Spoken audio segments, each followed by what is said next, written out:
بسم اللہ الرحمن الرحیم۔ برادرم اشفاق ناصر، مہمانان اعزاز، خواتین و حضرات، اشفاق ناصر سے میری ملاقات کتنی پرانی ہے آج میں اس کا حساب لگانے کی کوشش کر رہا تھا۔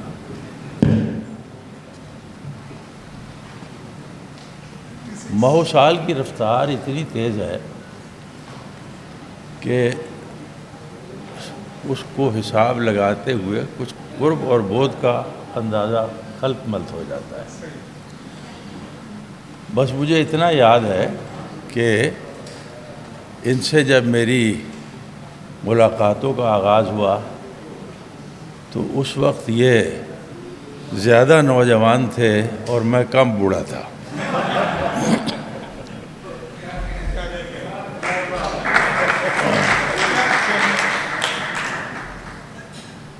میرے ہاں یہ آتے اکثر، اور ان کی طبیعت میں جو برجستگی اور بے تکلفی تھی، میں نے اس کو ہمیشہ بہت قدر و قیمت کی نظر سے دیکھا ہے۔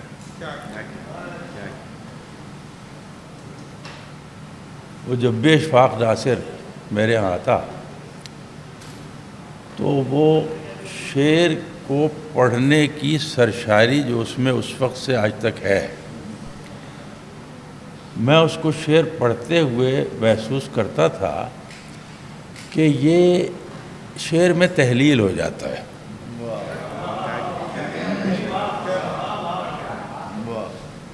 اور اس کو اپنے رگ و پے میں محسوس کرتا ہے۔ اس کا اپنا شعر بھی ہو تو وہ اس کو اپنا سمجھ کے نہیں پڑھتا، بلکہ اس شعر کی لطافت میں تحلیل ہونا چاہتا ہے، اور وہ یہ کام جانتا ہے۔ خیر، یہ بہت پرانی باتیں ہو گئیں۔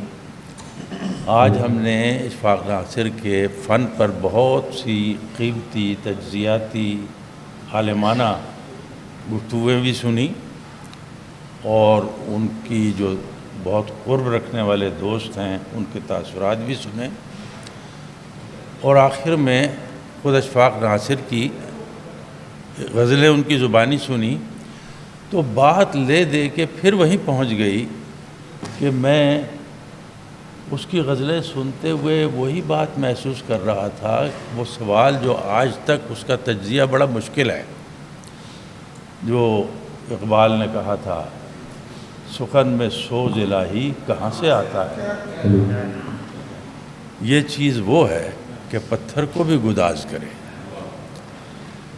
تو بڑا مشکل ہو جاتا ہے یہ تجزیہ کہ شاعری آخر ہے کیا، اور اس میں کہاں سے یہ سوچ پیدا ہوتا ہے۔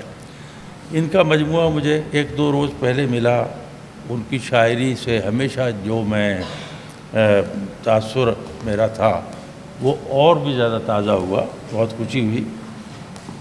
حسنین نے اس کا بہت عالمانہ دیباچہ لکھا ہے، اور بہت سے اس میں بہت سے پتے کی باتیں کہی ہیں، جن میں سے ایک بڑی اہم بات جو مجھے نظر آئی وہ یہ تھی کہ انہوں نے کہا ہے کہ اشفاق ناصر کی شاعری میں کوئی نظریہ تلاش کرنا کیوں ضروری ہے، بلکہ کسی کی شاعری میں بھی کوئی نظریہ ڈھونڈنا کیوں ضروری ہے۔ حقیقت یہ ہے کہ کوئی فلسفہ یا کوئی نظریہ شعر کی بنیاد نہیں ہے۔ شعر کا تعلق اگر کسی چیز سے ہے تو وہ احساس سے ہے۔ فلسفہ شعر کی خدمت کر سکتا ہے، شعر فلسفے کی خدمت کے لیے نہیں ہے۔ ہاں، فلسفے سے شاعری اپنے آپ کو نکھار سکتی ہے، یا فلسفے کے ذریعے سے کوئی چیز جو ہے اس کے اندر ایک آڑی کن لگا سکتا ہے وہ، لیکن شاعری فلسفے سے ایک الگ چیز ہے۔ بلکہ مجھے یگانہ کی ایک رباعی یاد آ رہی تھی جس کے آخری دو مصرے تھے کہ شاعر کی تہ کو فلسفی کیا پہنچے، مجدھار کا زور شور ساحل میں کہاں۔ فلسفہ یا نظام فکر اس میں ایک بنیادی لمیٹیشن ہوتی ہے، وہ یہ ہے کہ وہ اس کائنات کو جو اسرار سے، جو تضادات سے بھری ہوئی ہے، ہر فلسفہ بزم خیش یہ چاہتا ہے کہ اس کے تضادات کو چھانٹ کر کسی ایک چوکٹے میں اسے بند کر دے، لیکن زندگی اور کائنات اپنے تنوع میں اور اپنے تضادات میں اتنی زیادہ وسیع ہے کہ یہ کوشش کبھی بھی کامیاب ہو نہیں سکتی۔ شاعر اس لیے زیادہ قریب ہے زندگی کے کہ وہ ان تضادات کو دور کرنے کی بے سود کوشش نہیں کرتا، وہ ان تضادات کو قبول کرتا ہے، اور اسی لیے اس کے ہاں متضاد باتیں پائی جاتی ہیں۔ تضاد کو بالعموم ایک عیب کے طور پہ بیان کیا جاتا ہے، لیکن میری نظر میں تضاد زندگی کا ایک لازمی حصہ ہے اور وسعت کی علامت ہے۔ قطب شمالی اور قطب جنوبی دونوں روئے زمین پر یا کرۂ ارض پر موجود ہیں، حالانکہ دونوں متضاد ہونے کی مثال ہیں، لیکن ایک وسیع تر کل کے اندر دونوں تضاد موجود ہوتے ہیں۔ تو شاعری میں یہی ہوتا ہے کہ آپ زندگی کے تضادات کو جیسے ہیں اس کو سلجھانے کی بجائے آپ اس کی عکاسی کرتے ہیں، اور وہ کسی چیز کی تصویر نہیں بناتا، وہ خود ایک آئینہ ہوتا ہے۔ اچھا شعر جو ہے اس کا تجزیہ کیسے کریں، اس کی داد کیسے دیں، بہت مشکل سی چیز ہے، کیونکہ شعر اچھا ہو تو ہم واہ کرتے ہیں، اور زیادہ اچھا ہو جائے تو آہ کرتے ہیں، مزید اچھا ہو جائے تو خاموش ہو جاتے ہیں، چپ لگ جاتی ہے۔ اور شعر اپنے کمالات میں بسا اوقات ایک سپر سونک طیارے کی طرح ہوتا ہے جو اپنے ہدف پر اپنی آواز سے بھی پہلے پہنچتا ہے۔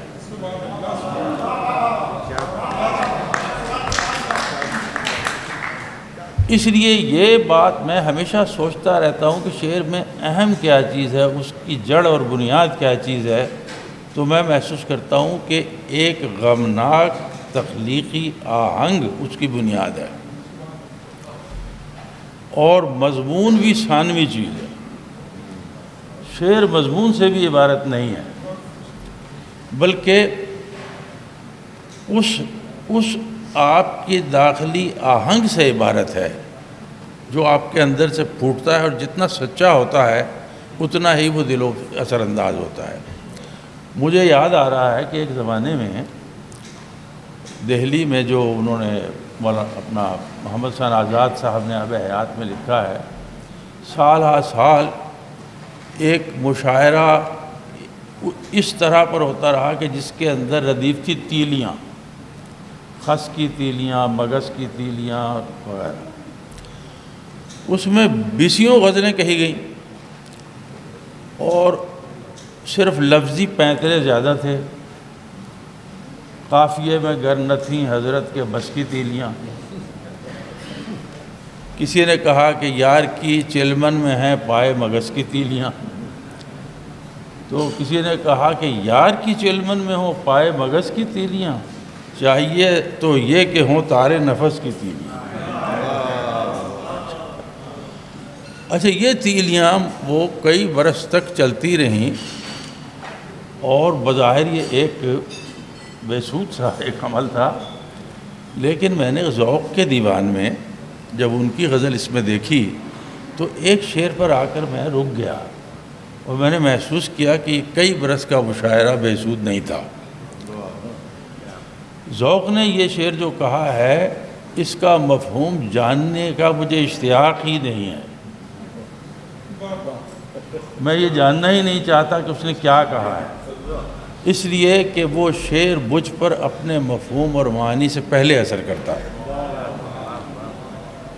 انہوں نے کہا کہ کارواں حیرت کا تھا، شب تن کا دشت میں، کارواں حیرت کا تھا، شب تن کا دشت میں، رہ گئیں بن بن کے آواز جرس کی تیلیاں۔ میں آج تک نہیں سمجھ سکا کہ وہ انہوں نے کہنا کیا چاہا ہے، لیکن جو بات کہہ دی ہے اس نے یہ بات ثابت کر دی کہ شاعری مضمون سے بھی الگ ایک چیز ہے، اور اس کی ایک تاثیر جو ہوتی ہے وہ مضمون کی بھی محتاج نہیں ہے، اس کی تشریح ہو سکتی یا نہیں ہو سکتی۔ خیر، یہ باتیں بہت دور نکل گئیں۔ میں یہ عرض کر رہا تھا کہ یہ ان کے ہاں، اشفاق کے ہاں، یہی ایک خوبی ہے کہ یہ شعر کی اس بنیادی سوتے سے جڑے ہوئے ہیں جہاں سے تاثیر پھوٹتی ہے اور دل سے بات نکلتی ہے اور دل پہ جا کے لگتی ہے۔ ان کی شاعری میں سے جیسے کہ راجہ صاحب نے بہت عمدہ بات کہی کہ آپ کہیں سے بھی کھول لیں، آپ اسی کو نمونے کے طور پر سنا سکتے ہیں، پڑھ سکتے ہیں۔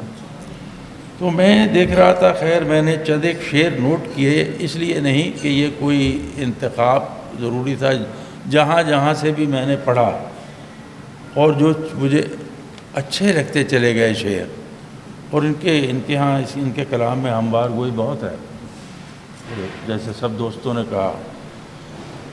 اب یہ ایک نئے پہلو سے بات کہی ہے کہ خدا کی دین ہے میں جو بھی حرف لکھتا ہوں، خدا کی دین ہے میں جو بھی حرف لکھتا ہوں، خدا کی دین کو اپنا کلام کیسے لکھوں؟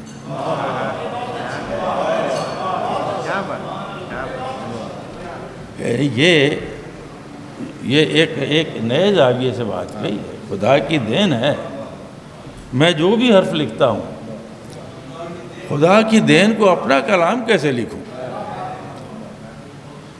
کسی بچھڑی ہوئی آواز سے ہم بولتے ہیں، کسی بچھڑی ہوئی آواز سے ہم بولتے ہیں، ہجر کے نقطۂ آغاز سے ہم بولتے ہیں، اور مجھ کو لگتا ہے کہ تیرے سامنے بیٹھا ہوں میں، آئینے میں میری حیرانی کا اندازہ لگا۔